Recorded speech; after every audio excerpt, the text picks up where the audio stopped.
আসসালামু আলাইকুম, welcome to my channel শখের রান্না। আমার আজকের রেসিপি বাঁধাকপি দিয়ে মাছ দিয়ে হাতে মাখা চচ্চড়ি। তো চলুন শুরু করা যাক। তো বাজার থেকে এই যে বড় সাইজের একটা বাঁধাকপি নিয়ে এসেছিলাম, অনেক বড়। তো আমি এখান থেকে অর্ধেকটা পরিমাণ নিয়ে নিলাম আজকে চচ্চড়ি করার জন্য। তো এই অর্ধেকটা পরিমাণ আমি সুন্দর করে ছোট ছোট কুচি কুচি করে কেটে নিব। তো তার আগে আমি প্রথমে মাছটাকে সুন্দরভাবে মেখে নিব। তো প্রথমে মাছে হলুদ দিয়ে দিলাম, তারপরে মরিচের গুঁড়া। আমি এখানে কাঁচা মরিচের গুঁড়াটা ইউজ করেছি, বাসায় বানানো। আপনারা যে কোনো মরিচের গুঁড়ো দিতে পারেন।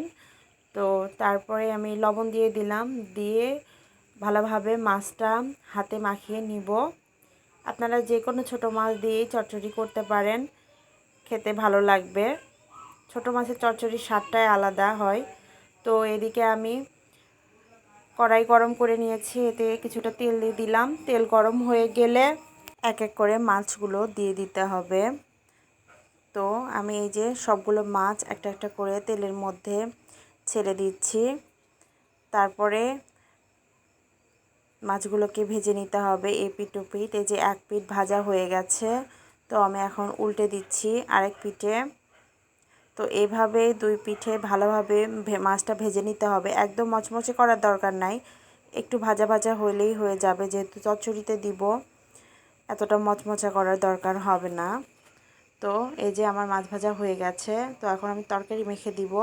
তো এই জন্য আমি পেঁয়াজ আর কাঁচামরিচ নিয়েছি।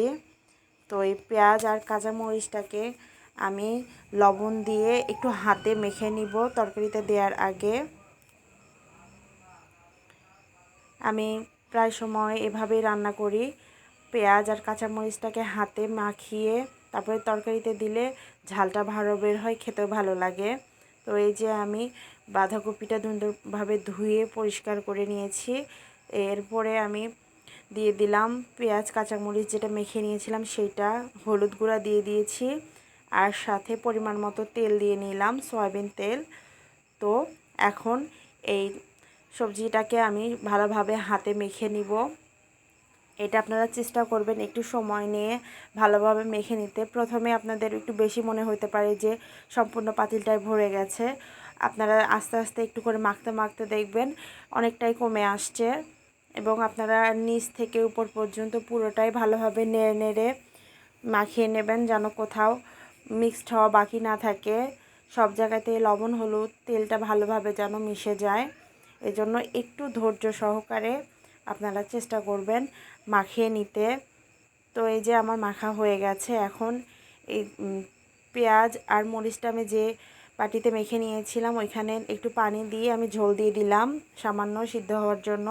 আপনারা বেশি পরিমাণে ঝোল দিবেন না, কারণ দিলে ঝোলটা শুকাতে অনেক সময় লাগবে। তো এই যে আমি মাছ দিয়ে দিলাম, এরপরে দিয়ে জালে বসিয়ে ঢাকনা দিয়ে ঢেকে রাখলাম।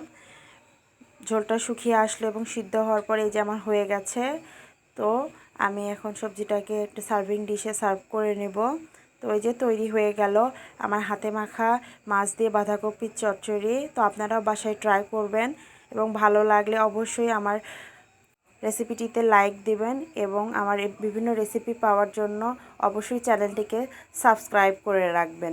ধন্যবাদ আমার রেসিপিটি দেখার জন্য, এবং আরও সুন্দর সুন্দর রেসিপির চেষ্টা করব আপনাদেরকে উপহার দেওয়ার জন্য। তো আমার চ্যানেলের সঙ্গেই থাকবেন। আসসালামু আলাইকুম।